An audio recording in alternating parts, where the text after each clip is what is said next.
Hello everyone, welcome back to our YouTube channel RNCC nursing online coaching. आज की जो अपनी क्लास रहने वाली है वो टारगेट रहेगी RML एग्जाम के MCQs के ऊपर।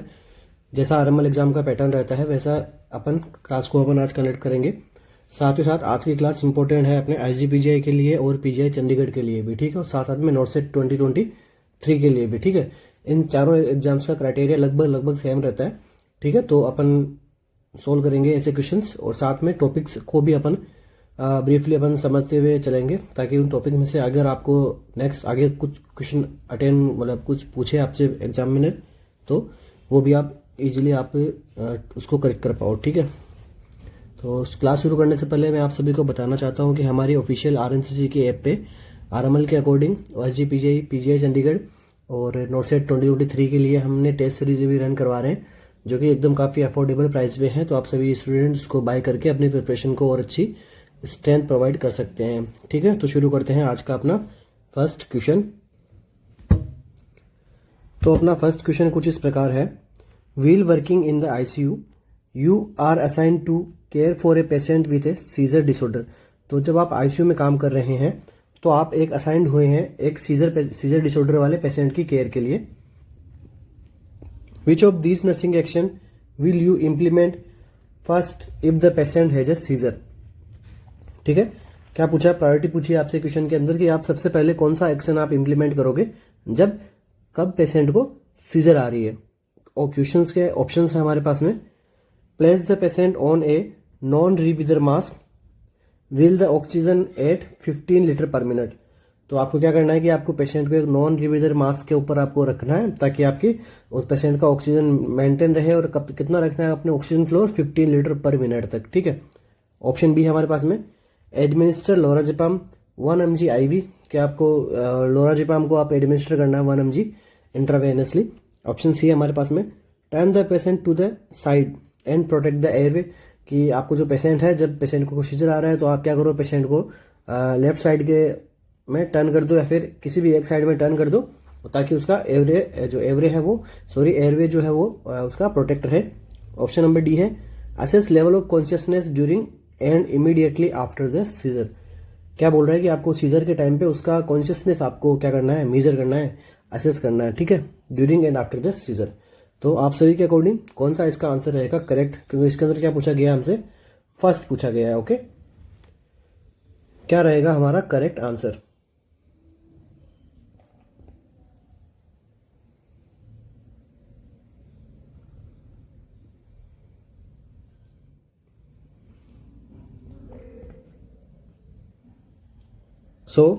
काफ़ी इजी क्वेश्चन है, डायरेक्ट अपन चलते हैं अपने आंसर के ऊपर। हमारे इस क्वेश्चन का जो आंसर रहेगा वो रहेगा ऑप्शन नंबर सी, ठीक है। जब कभी भी पेशेंट को सीजर आ रहा होता है तो हमारी प्रायोरिटी क्या है कि पेशेंट का जो है वो टंग प्रोलेप्स ना हो और उसका एयरवे जो है वो मेंटेन रहे, ठीक है। तो एयरवे को अपन क्या करना, प्रोटेक्ट करना, साथ साथ में अगर वो कुछ एस्पिरेशन ना कर जाए इसलिए उसका करना है साइड लाइन पोजिशन उसको हमें प्रोवाइड करवानी है, ठीक है। तो ये होता है हमारा ऑप्शन का करेक्ट आंसर। अभी अपन पढ़ लेते हैं, थोड़ा सीजर के बारे में पढ़ लेते हैं, ठीक है। तो हेडिंग डाल लेते हैं अपन यहाँ पे, सीजर या फिर एपिलेप्सी, ठीक है। सीजर एपिलेप्सी क्या होती है, इसके अंदर क्या होता है, रिकरिंग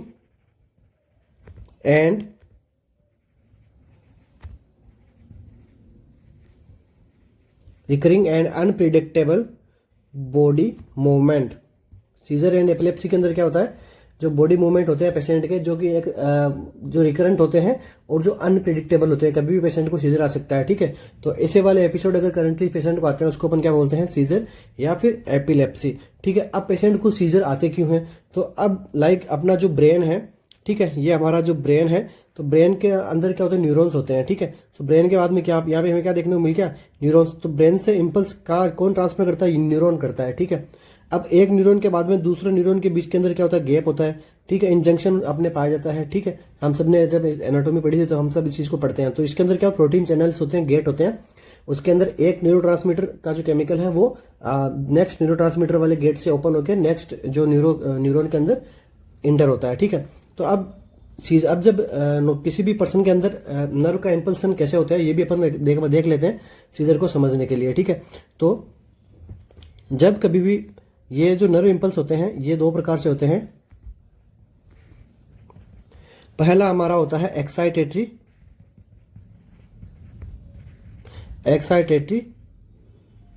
न्यूरो ट्रांसमीटर्स। दूसरा कौन सा होता है? Inhibitory neuro transmitters. ठीक है, ऐसे न्यूरो ट्रांसमीटर्स जो एक्साइटेशन कोज करते हैं, ठीक है, जो एक्साइटमेंट लाते हैं, ठीक है, उसको हम बोलते हैं एक्साइटेटरी। दूसरा जो एक्साइटेटरी का फंक्शन कम करते हैं, ठीक है, इनहिबिट करते हैं, उनको हम बोलते हैं इनहिबिटरी न्यूरो ट्रांसमीटर।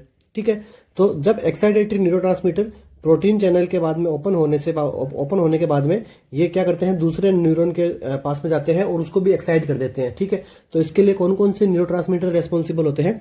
इसके लिए मोस्ट इंपोर्टेंट न्यूरोट्रांसमीटर होता है ग्लूटामेट। ठीक है, ये आपको नाम याद रखना है, एग्जाम में पूछा जा चुका है। ठीक है, एक्साइटेटरी न्यूरोट्रांसमीटर कौन सा होता है? ग्लूटामेट। और इनहिबिटरी न्यूरोट्रांसमीटर कौन सा होता है? गाबा। ठीक है, गाबा की फुल फॉर्म क्या होती है? Gamma अमाइलो butyric acid. ठीक है, तो अब ये दोनों हो गए हमारे एक्साइटेटरी एंड इनहिबिटरी। अब सीजर कैसे आता है? या तो हमारा जो ग्लूटामेट न्यूरोट्रांसमीटर का फंक्शन बढ़ जाए या फिर हमारा गाबा का फंक्शन डिसफंक्शन हो जाए। ओके, गाबा का फंक्शन कम करने लग जाए या फिर ग्लूटामेट का फंक्शन हमारे ज्यादा होने लग जाए। ठीक है, अब ये क्या, ग्लूटामेट का अगर लेवल बढ़ता है तो ये क्या करता है, कैल्शियम के लेवल को जो है वो अंदर लाता है। ठीक है, एंड जब गाबा का लेवल बढ़ता है तो गाबा क्या करता है, क्लोराइड का लेवल को जो है वो न्यूरॉन के अंदर हमारे पास में लेके आता है। ठीक है, ये इलेक्ट्रॉन का ये जो केमिकल्स का एक्सचेंज करवाते हैं। ठीक है, ग्लूटामेट करवाते हैं कैल्शियम का और ये करवाते हैं, गाबा करवाता है नेगेटिव चार्ज क्लोराइड का। ठीक है, ये फॉर नॉलेज मैं आपको बता रहा हूँ। अब अपन बात कर लेते हैं कि सीजर आती है तो उसके अंदर जैसे कौन से लोब में सीजर, कौन से लोब की प्रॉब्लम है तो किस किस प्रकार की सीजर आएगी। ठीक है, अपन सीजर को आगे और डिवाइड करते हैं। अब अगर अपन सीजर का डिवाइडेशन करते हैं, ये अपन करते हैं अकॉर्डिंग टू एनाटॉमिकल रीजन। ठीक है, ये हमारा फॉर एग्जांपल ये हमारा हो गया ब्रेन।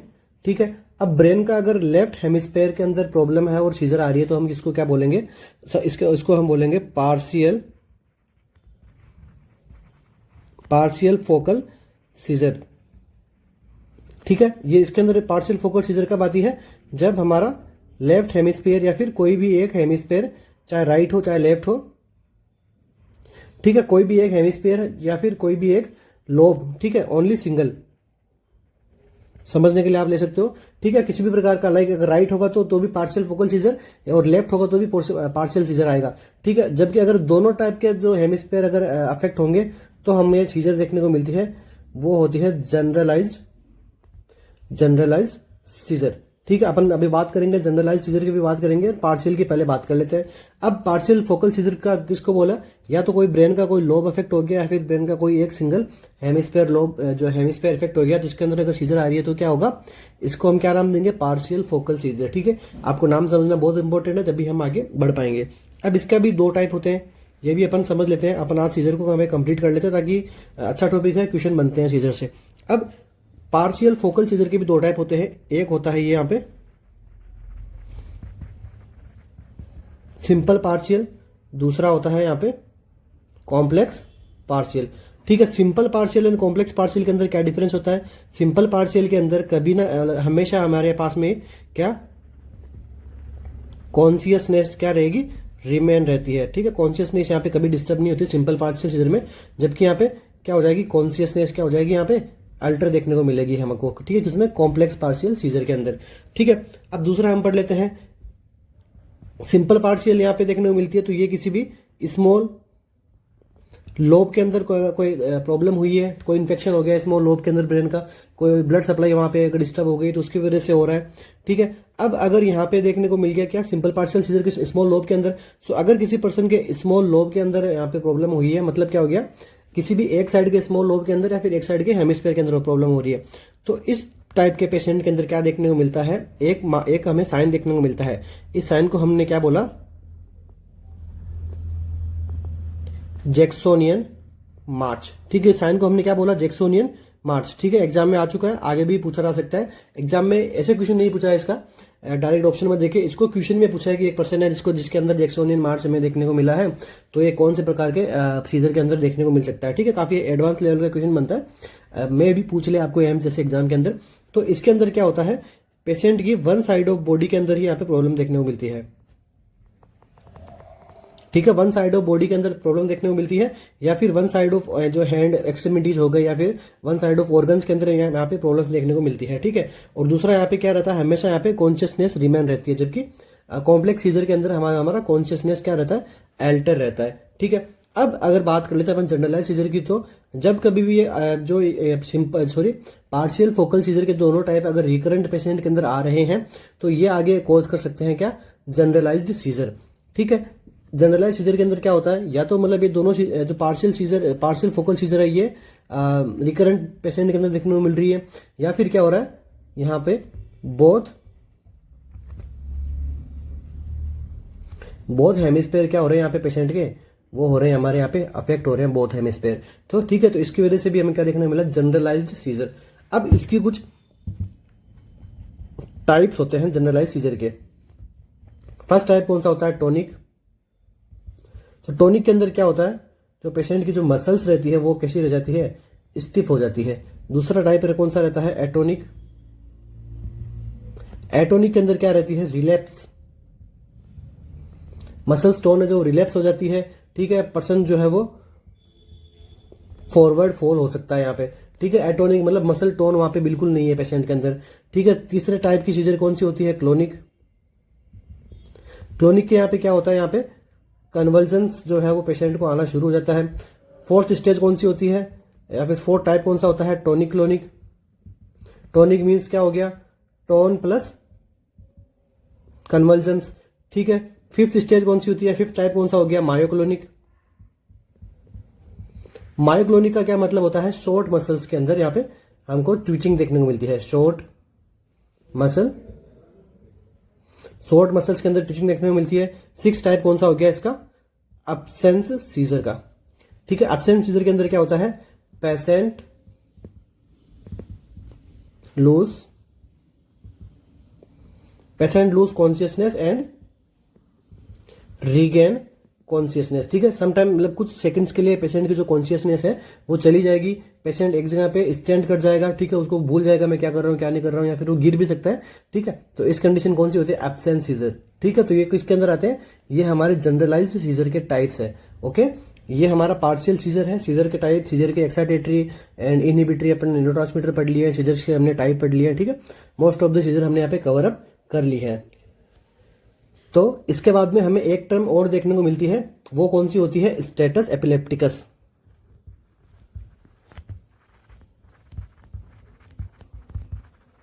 तो स्टेटस एपिलेप्टिकस क्या होती है, ये काफी इंपॉर्टेंट है, एग्जाम के अंदर पूछते हैं तो इस टॉपिक से भी।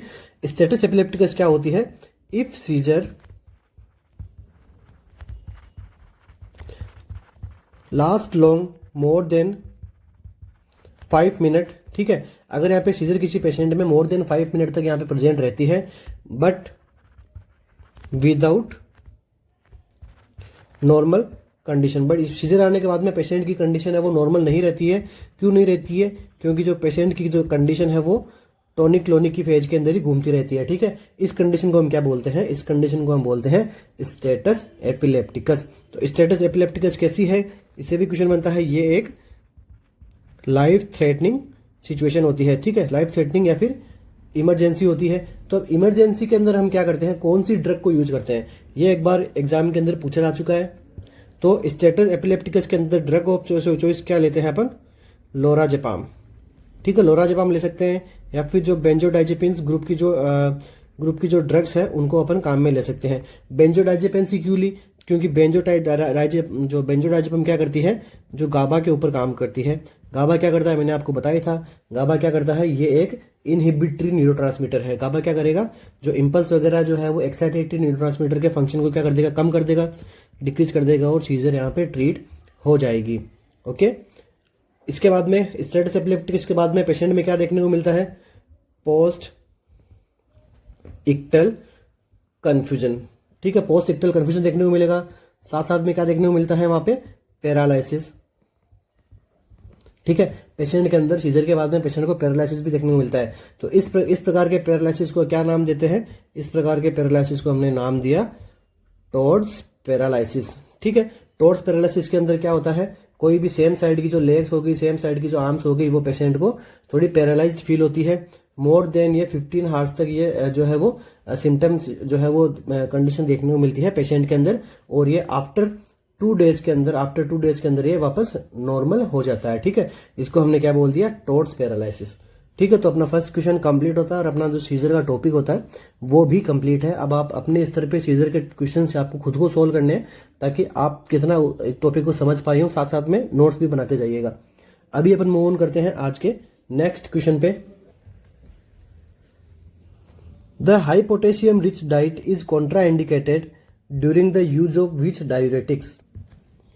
कौन सी डायूरेटिक का अपन यूज करते हैं तो उसके अंदर क्या रहता है, हाई पोटेशियम डाइट क्या है, कॉन्ट्रा इंडिकेटेड होती है। कौन सी डायूरेटिक में अपन पोटेशियम की डाइट को कॉन्ट्रा इंडिकेट रखना है? ऑप्शन क्या है, फ्रूसामाइड, स्पायरोनोलेक्टोन, मैनिटोल या फिर क्लोरोथियाजाइड। कि कौन सी अपन जब डायूरेटिक थेरेपी करते हैं तब हमें हाई पोटेशियम डाइट को हम नहीं देंगे पेशेंट को।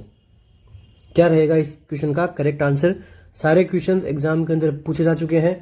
आशा करता हूं कि ये ऐसे क्वेश्चंस आपको आगे देखने को मिलेंगे और ऐसे टॉपिक्स भी आपको आगे देखने को मिलेंगे। लेक्चर अच्छा लग रहा है तो प्लीज आप लाइक और शेयर जरूर कीजिए हमारे चैनल को, और साथ साथ में हम अपनी टेस्ट सीरीज भी रन कर रहे हैं तो उसको भी आप बाय कर सकते हैं। उसके अंदर भी अच्छे से अच्छे क्वेश्चंस हम लोगों ने बना के आप लोगों के लिए लेके आए हैं। तो क्वेश्चन में क्या पूछा है हमसे, किस प्रकार के डायूरेटिक में high potassium rich diet contraindicated होती है? तो हमारा ऑप्शन क्या करेक्ट होगा, ऑप्शन नंबर बी। ठीक है, तो स्पायरोनोलेक्टोन जब हम डाइट देते हैं तो उसके अंदर हमें क्या करना है, हाई पोटेशियम डाइट को क्या करना है, कॉन्ट्राइंडिकेट रखना है। तो अभी अपन बात कर लेते हैं स्पायरोनोलेक्टोन की। तो स्पायरोनोलेक्टोन क्या करता है, किसके ऊपर काम करता है? सबसे पहले ये काम करता है डिस्टल कन्वोल्यूटेड ट्यूबुल्स के अंदर। ठीक है, तो ये इसका क्या काम होता है, पोटेशियम स्पेयरिंग डायूरेटिक्स। ठीक है, जिन भी पेशेंट के अंदर पोटेशियम का लेवल लो रहता है और उनको डायूरेटिक देनी है तो हम क्या देंगे, स्पायरोनोलेक्टोन की अपन थेरेपी शुरू करते हैं। ठीक है, पोटेशियम को ये कैसे स्पेयर करके रखता है, कैसे रोक के रखता है, क्योंकि ये क्या करता है, एक्सक्रिएशन सोडियम एंड वाटर का ये क्या करता है, एक्सक्रिएशन कर देता है, पोटेशियम को ये होल्ड करता है। ठीक है, अब अगर एग्जाम में आपसे पूछ ले कि जो नॉर्मल पोटेशियम लेवल कितना होता है, तो ये होता है 3.5 to 5.1 मिली इक्वलेंट पर लीटर। ठीक है, एग्जाम में आपको पूछा जाता है, इसकी रेंज भी आती है। ठीक है, तो आपको ये ध्यान में रखना है। इसके बाद में ऑप्शन में हमसे क्या पूछा गया है, फ्रूसेमाइड।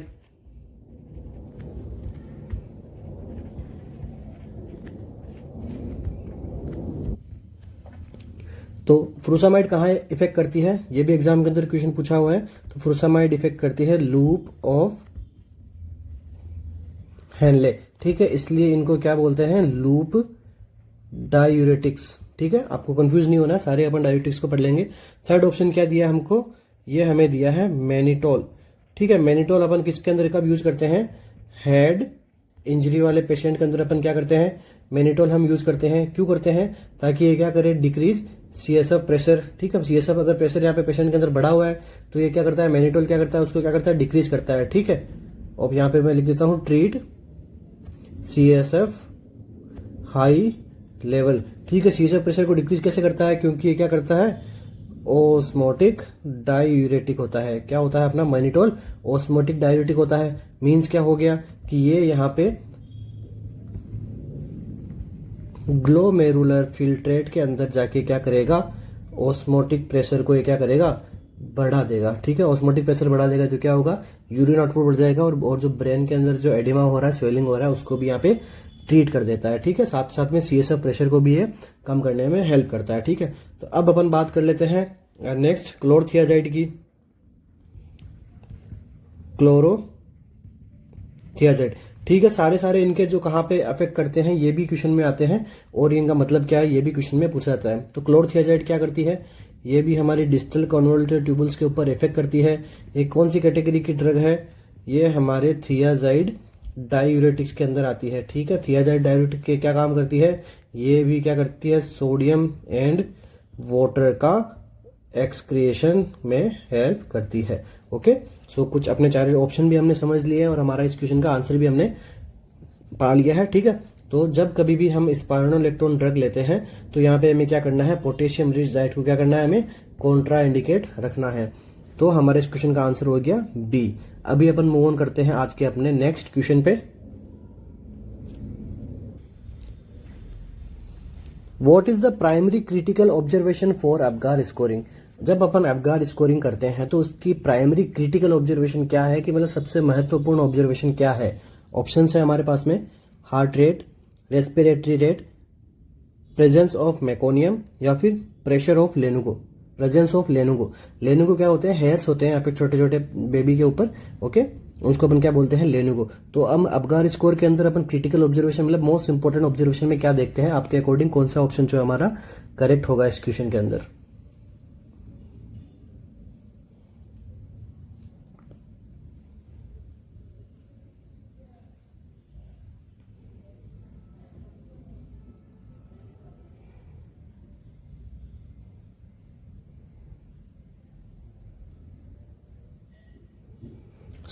हमारे इस क्वेश्चन का जो करेक्ट आंसर जो होने वाला है वो रहेगा हार्ट रेट। ठीक है, हार्ट रेट क्या है, मोस्ट इंपोर्टेंट क्रिटिकल ऑब्जर्वेशन है अबगार स्कोर का। ठीक है, तो अभी अपन थोड़ी सी बात कर लेते हैं अबगार स्कोर का। अबगार स्कोर को यहाँ पे किसने दिया था, ये हमें दिया था वर्जीनिया अबगार ने। कब दिया था, ये हमें दिया था 1952 के अंदर। इन्होंने कितने पैरामीटर दिए थे, इन्होंने हमें दिए थे 5 पैरामीटर्स दिए थे। कौन कौन से दिए थे, A P G A R. ठीक है, ये हमें 5 पैरामीटर्स किसने दिए थे, वर्जीनिया अबगार ने दिए थे।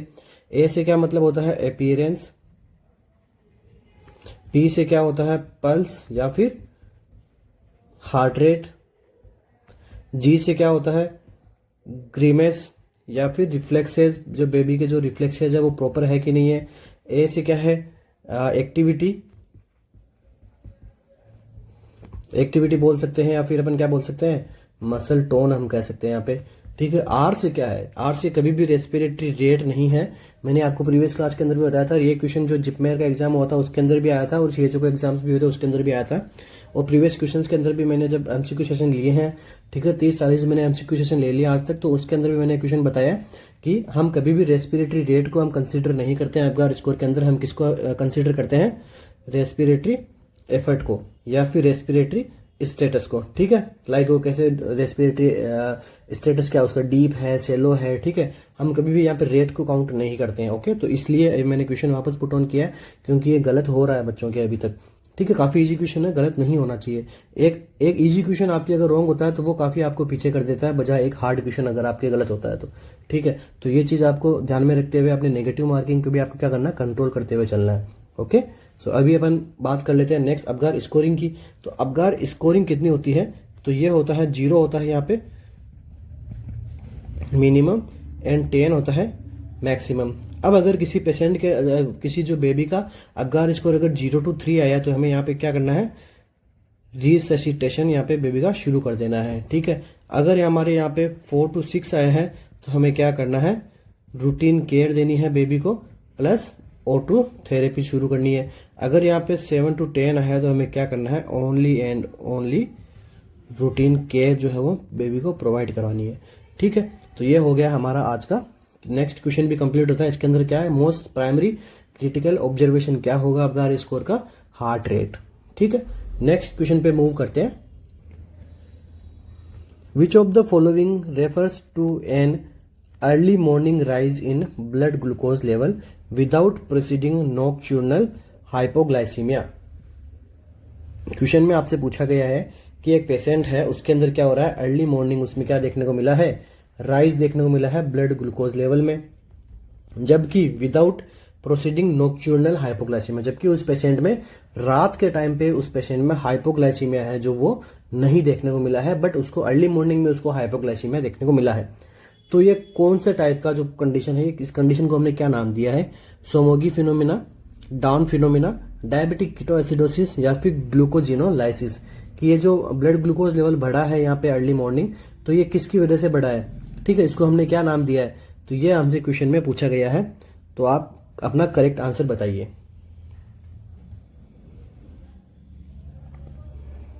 ये काफ़ी अच्छा क्वेश्चन है, एग्जाम के अंदर बहुत बार आता है। ठीक है, डायबिटीज़ काफ़ी इंपॉर्टेंट टॉपिक भी है। ठीक है, अभी अपन फिर कभी डायबिटीज के बारे में पढ़ेंगे। आज अपन बाकी के इन ये जो कंडीशंस आपने ऑप्शंस में दी गई है इनके बारे में आज अपन अच्छे से पढ़ लेंगे। आई एम श्योर आपके एक टॉपिक है आगे से रॉन्ग नहीं होंगे। मैं इजी वे में आपको एक्सप्लेन करने की कोशिश करूंगा। तो हमारे इस क्वेश्चन का जो करेक्ट आंसर जो रहेगा वो रहेगा डाउन फिनोमिना। ठीक है, डाउन फिनोमिना के अंदर क्या होता है, नेक्टर्नल हाइपोग्लाइसीमिया हमें देखने को नहीं मिलता है, जबकि सोमोगी फिनोमिना के अंदर हमको नेक्टर्नल हाइपोग्लाइसीमिया देखने को मिलता है। ठीक है, अभी अपन बात कर लेते हैं कि डाउन फिनोमिना एंड जो सोमोगी फिनोमिना है क्या। तो जब अपन बात करें, सबसे पहली बात तो ये कंडीशन अराइज होती किस में है, तो इसी का यही आपने सबसे मोस्ट इंपोर्टेंट क्वेश्चन है। तो ये किसके अंदर होता है, डायबिटिक मेलिटस के अंदर। ठीक है, सबसे पहला क्वेश्चन हो गया हमारा डायबिटिक मेलिटस में दिखता है। अब और अंदर जाओगे तो इसके अंदर किसके अंदर दिखता है ये चीज, डायबिटिक मेलिटस टाइप 1 के अंदर। इसी में क्यों दिखता है, क्योंकि यहाँ पे क्या हो रहा है, इंसुलिन का यहाँ पे सिक्रेशंस नहीं हो रहा है। ठीक है, पेशेंट के अंदर या फिर एकदम मिनिमल जो सिक्रेशन देखने को मिलता है इंसुलिन का। तो अपन क्या करते हैं, हाइपरग्लाइसीमिया को ट्रीट करने के लिए अपन क्या करते हैं, इंसुलिन की डोज देते हैं पेशेंट को। तो इसकी वजह से हमें क्या देखने को मिलता है, एक हमें देखने को मिलता है डाउन फिनोमिना देखने को मिलता है, दूसरा हमें क्या देखने को मिलता है, सोमोगी फिनोमिना। ठीक है, ये दोनों चीज किसमें देखने को मिलती है, डायबिटिक मेलिटस टाइप 1 में देखने को मिलती है। ठीक है, तो अब जब पहले अपन बात कर लेते हैं डाउन फिनोमिना एंड सोमोगी फिनोमिना के अंदर, तो इन दोनों ही कंडीशन में क्या हो रहा है, हमको यहाँ पे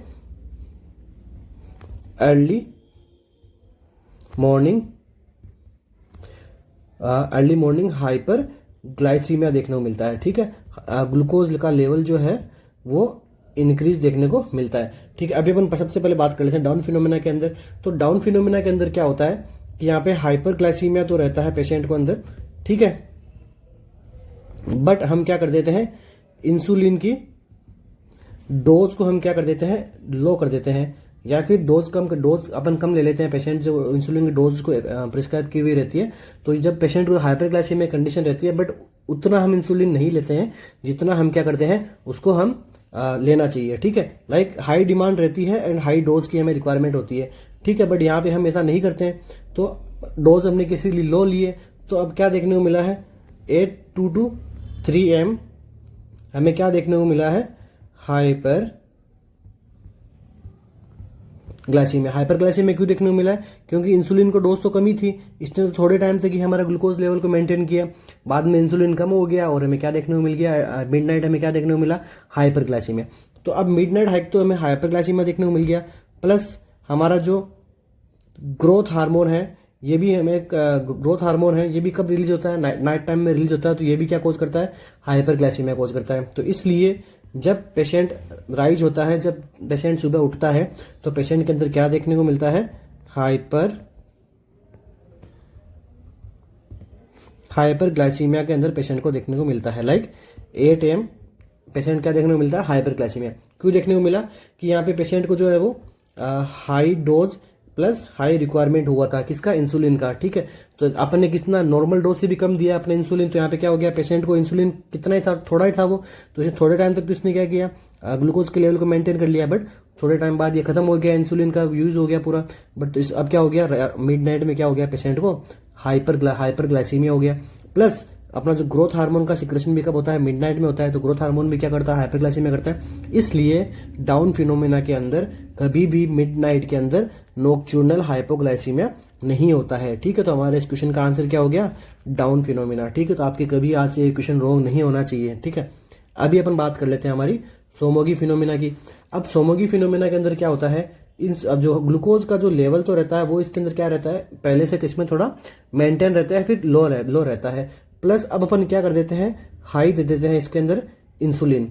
ठीक है, तो अब ऐसे कंडीशन हो गई, तो अपन क्या कर दिया, तो ये पेशेंट के अंदर 2-3 बजे के आसपास में ये पेशेंट के अंदर क्या करवा देगा, हाइपोग्लाइसेमिया। तो इसको हमने क्या नाम दिया,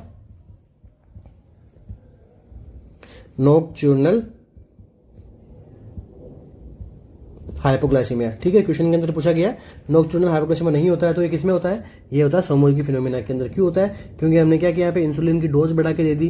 ठीक है, ग्लूकोज पहले से यहाँ पे कम था पेशेंट में, इंसुलिन की डोज हमने और दे दी है, तो यहाँ पे क्या हो गया, सोमोगी फिनोमिना हो गया। मतलब मिडनाइट यहाँ पे पेशेंट के अंदर हाइपोग्लाइसीमिया देखने को मिला है।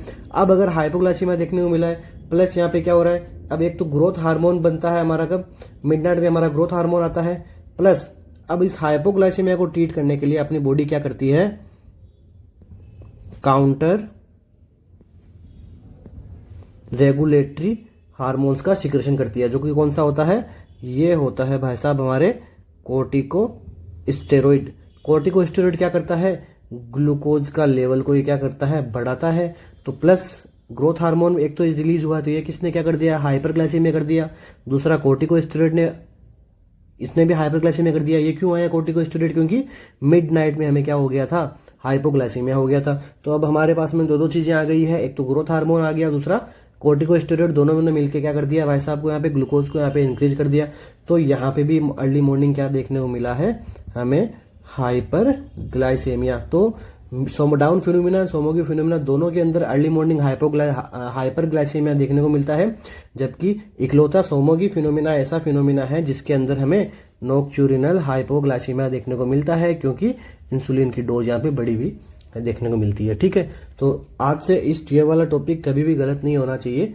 मैंने इजी वेस्ट वे में आपको समझाने की कोशिश की है। ठीक है, तो अभी अपन मूव ऑन करते हैं आज के अपने नेक्स्ट क्वेश्चन के ऊपर। नेक्स्ट क्वेश्चन है हमारा, what is periorbital ecchymosis और रैकून साइन। ठीक है, क्वेश्चन में आपसे पूछा गया है कि periorbital ecchymosis, periorbital का मतलब क्या हो गया, अराउंड द आईज। ठीक है, पेरी ऑर्बिटल क्या हो गया, around the eyes. Periorbital ecchymosis या फिर रैकून साइन, इसको हम क्या बोलते हैं, रैकून साइन। तो मैंने आपको ये ऑप्शन क्वेश्चंस के अंदर ही सोल्व करा दिया पेरी ऑर्बिटल का मतलब बता के, तो ऑप्शन तो अब आप बता ही दोगे। तो हमारा ऑप्शन है हमारे पास में, bluish discolouration of eyebrow, bluish discolouration around the eyes, bluish discolouration just behind the ear, या फिर red colour around the pupil. तो कौन सा आंसर जो है हमारा इसके अंदर क्या रहेगा, करेक्ट रहेगा।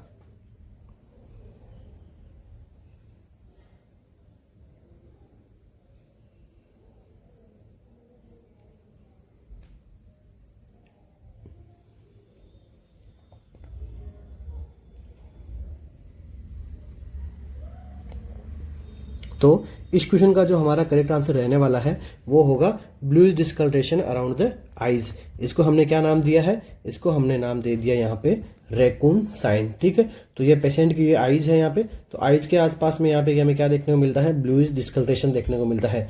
ठीक है, दोनों आईज के अंदर ही, ठीक है, ब्लूइश डिस्कलरेशन देखने को मिलता है। दूसरा यहाँ पे एक शब्द, एक लाइन और हमें देखने को मिलती है, bluish discolouration behind the ear. तो ये इस साइन को हमने क्या नाम दिया, ये वाला साइन हो गया हमारा बेटल्स साइन। ठीक है, बेटल साइन, और ये हो गया हमारा कौन सा, रैकून साइन। तो battle sign and raccoon sign दोनों काफी इंपॉर्टेंट है, एम्स के अंदर पूछे जा चुके हैं। तो अब ये वाले साइन कौन सी प्रॉब्लम के अंदर देखने को मिलता है, ये भी क्वेश्चन में आया हुआ है। तो ये हमें देखने को मिलता है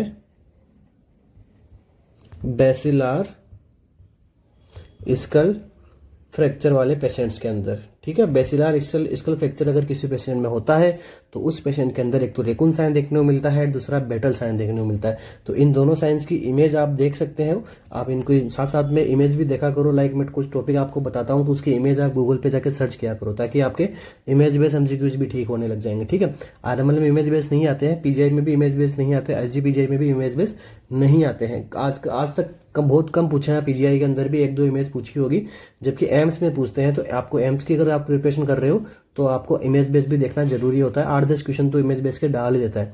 ठीक है, तो हो सकता है इस बार पैटर्न चेंज करके थोड़ा वो 40-50 क्वेश्चन आपको इमेज बेस के डाल दे।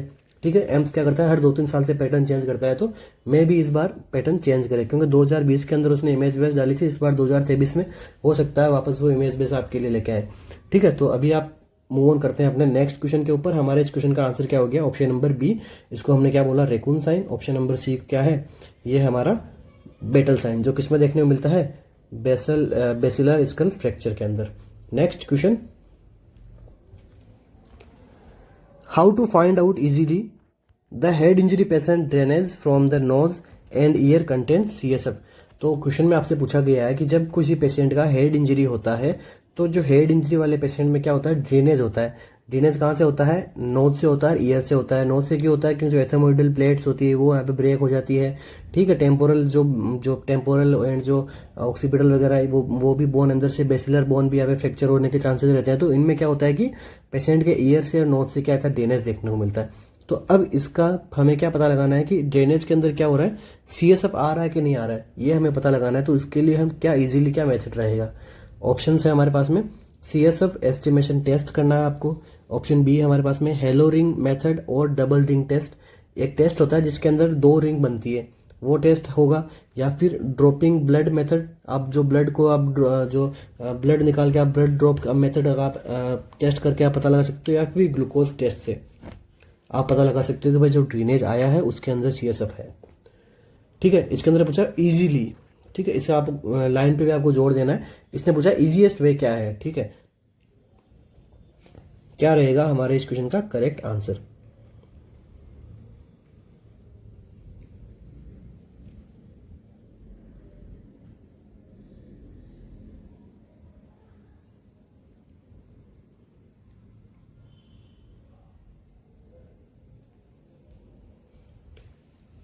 तो हमारे इस क्वेश्चन का आंसर रहने वाला है ऑप्शन नंबर बी, क्योंकि हेलो रिंग मेथड और डबल रिंग टेस्ट क्या है, इजी टेस्ट है। क्योंकि जैसे ही यहाँ पे पेशेंट के अंदर हमें क्या देखने को मिलता है, ड्रेनेज देखने को मिलता है, तो हम क्या करेंगे, एक वाइट हम कॉटन लेंगे या फिर वाइट हम क्या करेंगे, रुमाल वगैरह ले सकते हैं, वाइट अपन मॉप भी ले सकते हैं, ठीक है। हमने क्या ले लिया, हॉस्पिटल में आया पेशेंट तो हमने क्या ले लिया, मॉप ले लिया। तो हॉस्पिटल में आने के बाद में हमने क्या देखा कि जो ड्रेनेज को हमने क्या किया, मॉप पे कलेक्ट किया।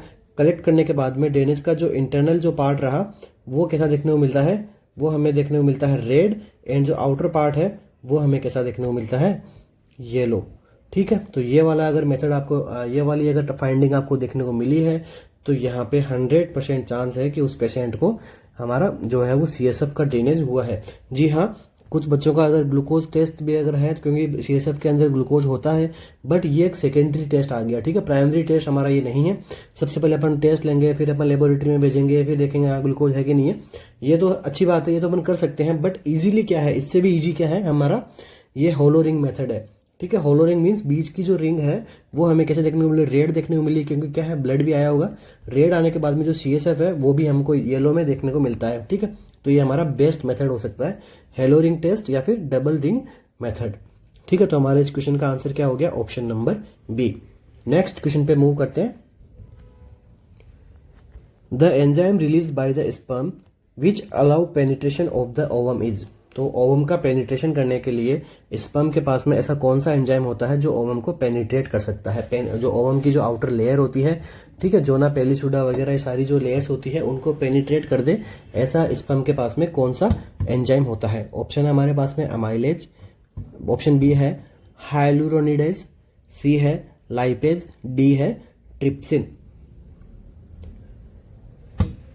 काफी इजी क्वेश्चन है, आना चाहिए आपको, क्योंकि ऐसे क्वेश्चंस लाइक आप लोगों ने थियोरी में भी आप लोग पढ़ते हैं। थियोरी भी अगर जब कोचिंग्स में पढ़ाई जाती है तो ये सारे टॉपिक्स तो आपको लिखाए भी जाते हैं, ठीक है।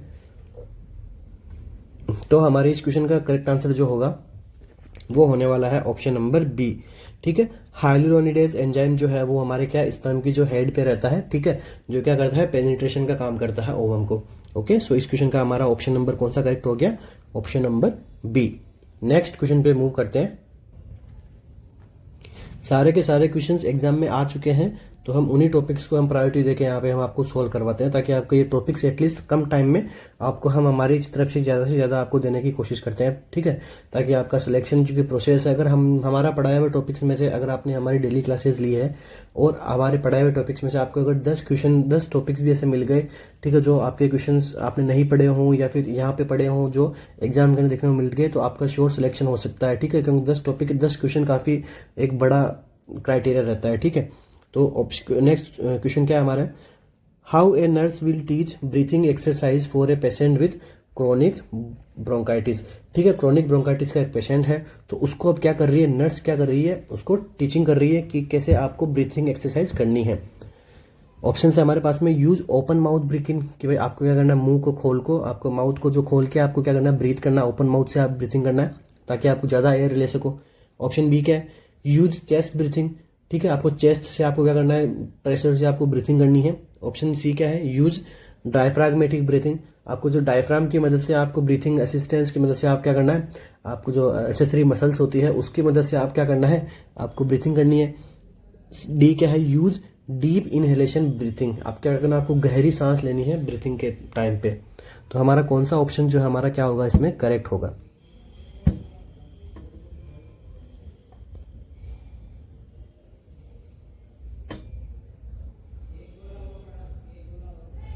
तो हमारा इस क्वेश्चन का जो आंसर रहने वाला है वो रहेगा ऑप्शन नंबर सी। ठीक है, जब कभी भी किसी पेशेंट के अंदर क्रोनिक ब्रोंकाइटिस होता है तो इस ऐसे पेशेंट के अंदर क्या देखने को मिलता है, CO2 का लेवल हमें इंक्रीज देखने को मिलता है। तो अभी इसको क्या करना है, CO2 के लेवल को नॉर्मल करना है या फिर कम करना है। ठीक है, तो ऐसे में क्या करना है, हमको डायफ्रागमेटिक ब्रीथिंग का हमें उसको पेशेंट को सजेशन देना है। क्यों देना है, क्योंकि जब हम डायफ्रागमेटिक ब्रीथिंग करवाएंगे तो यहाँ पे क्या होगा, यहाँ पे एयरवे के अंदर जो है वो क्या होगा, प्रेशर जो है वो इंक्रीज होगा। तो एयरवे के अंदर प्रेशर इंक्रीज होगा तो क्रोनिक ब्रोंकाइटिस क्या होता है, इसके अंदर क्या होता है, जो एयरवे होता है वो क्या होता है, नैरो होता है। तो इस प्रेशर की वजह से एयरवे भी क्या हो जाएगा, डायलेट हो जाएगा। डायलेट होने की वजह से उसको ज़्यादा तरीके से उसको ऑक्सीजन की जो सेचुरेशन भी है वहाँ पे बड़ी हुई देखने को मिलती है, ऑक्सीजन सप्लाई भी बड़ी हुई देखने को मिलेगी। और next at the list last हमें CO2 का लेवल भी पेशेंट के अंदर कम देखने को मिल सकता है। तो जब कोई क्रोनिक ब्रोंकाइटिस का पेशेंट होता है तो उसको हमें क्या करना है, उसको हमें सजेस्ट करना है कि भैया आपको डायफ्रैग्मेटिक ब्रीथिंग आपको ये हेल्प करेगी आपकी ब्रीथिंग आपको सुधारने के लिए। ठीक है, सो इस हमारे इस क्वेश्चन का आंसर क्या हो जाएगा, option number C. Next question पे मूव करते हैं। Which one of the following nursing measure would be most appropriate in the care of the patient who has acute epistaxis? किसी पेशेंट को एक्यूट एपिस्टेक्सिस की condition वहाँ पे देखने को मिली है तो वहाँ पे नर्स क्या करेगी, कौन सा मोस्ट अप्रोप्रिएट केयर रहेगी नर्स की। ऑप्शन है हमारे पास में, place warm compress on the patients nasal bridge, कि जो पेशेंट की जो नाक के ऊपर जो है उसको क्या करना है, वार्म कंप्रेस करना है। ठीक है, ऑप्शन बी क्या है हमारे पास में, pinch the nose and have the patient lean forward. आप क्या करना है, नाक को बंद करना है और पेशेंट को बोलना है कि आप आगे की तरफ झुकिए। ठीक है, आपको लीन फॉरवर्ड कीजिए। ऑप्शन सी क्या है, place the patients head between his legs, कि भाई आप जो अपने हेड है तो उनको आप क्या करना है, अपने लेग्स के बीच में रखिए। ऑप्शन डी क्या है, tilt the patients head back, आपको क्या करना है, आपकी जो हेड है उसको टिल्ट बैक करना है, आपको बैक साइड में उठाना है उसको। ठीक है, तो कौन सा ऑप्शन है हमारा इसके अंदर करेक्ट होगा।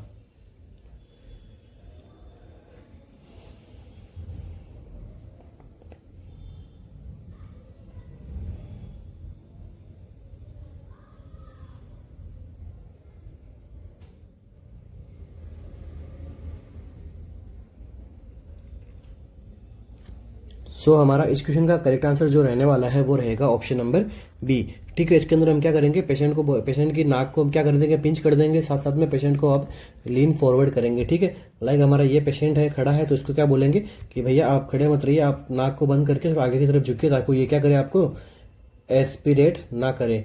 ठीक है, तो कभी भी हमें पेशेंट की जो हेड है बैक नहीं करना है, लेग्स के बीच में उसका हेड नहीं देना है, नेजल ब्रिप के ऊपर वार्म कंप्रेस नहीं करनी है क्योंकि क्या कर देगी, एपिस्टैक्सिस को और बढ़ा देगी। ठीक है, हमें कोल्ड कंप्रेस कर सकते हैं जब हम वार्म कंप्रेस हम कभी नहीं करेंगे। ठीक है, तो हमारे इस क्वेश्चन का आंसर क्या हो गया, ऑप्शन नंबर बी। ये एक तरीके से यूनिवर्सल क्वेश्चन है, आपको हर एग्जाम के अंदर देखने को मिलेगा। एक ये हो गया, हेपेरिन का आपको एंटीडोट पूछते हैं, तो ये कुछ क्वेश्चंस होते हैं जो एग्जामिनर को डालने होते हैं ताकि हर स्टूडेंट्स का जो है वो मोटिवेटेड रहे कि हाँ ठीक है एटलीस्ट मैंने कुछ तो सोल्व किया क्वेश्चन। ठीक है, नहीं तो अगर ऐसे क्वेश्चन नहीं आए तो अगर कुछ बच्चे हैं वो अगर कम परफॉर्म भी करते हैं तो उनको काफ़ी ज़्यादा डिप्रेशन में चले जाएंगे कि भाई उनका पेपर बहुत गंदी तरीके से हिट गया। ठीक है, तो इसी के साथ ही आज की अपनी क्लास को हम यहीं पे कंप्लीट करते हैं। आशा करता हूँ कि आज की क्लास आप सब लोगों को अच्छी लगी हो, और क्लास से रिगार्डिंग कोई भी डाउट्स हो तो प्लीज़ आप कमेंट बॉक्स में कमेंट कीजिए और आप बताइए कि आप थोड़ा एजुकेशन में मैं और क्या सुधार करूँ कि आपको और बेस्ट दे सकूँ। आप प्लीज़ मुझे भी आप सजेशन दे सकते हैं, ओके, कमेंट बॉक्स में कमेंट करके। और साथ साथ में आपको बता देना चाहता हूँ कि हमारी टेस्ट सीरीज भी हम रन कर रहे हैं RNCC के ऑफिशियल ऐप पे, जो आपको प्ले स्टोर से मिल जाएगी। ठीक है, तो हम वहाँ पे क्या कर रहे हैं, डेली बेसिस पे टेस्ट सीरीज चला रहे हैं और हम फ्री टेस्ट भी कुछ प्रोवाइड करवाते हैं। ठीक है, जो कि कुछ डेमो टेस्ट आप बोल सकते हो, तो आप उनको देके हमारी टेस्ट सीरीज को आप असेस कर सकते हो कि वो कैसी है।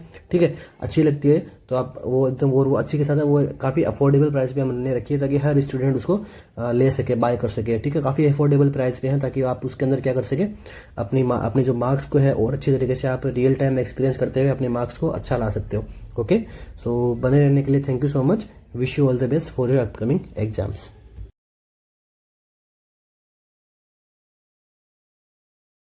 कोई भी सपना साकार करने के लिए सबसे जरूरी है सही कोच का होना। चुनिए RNCC को और करें अपने एम्स 9 से प्रिपरेशन का सपना साकार। Download the app now.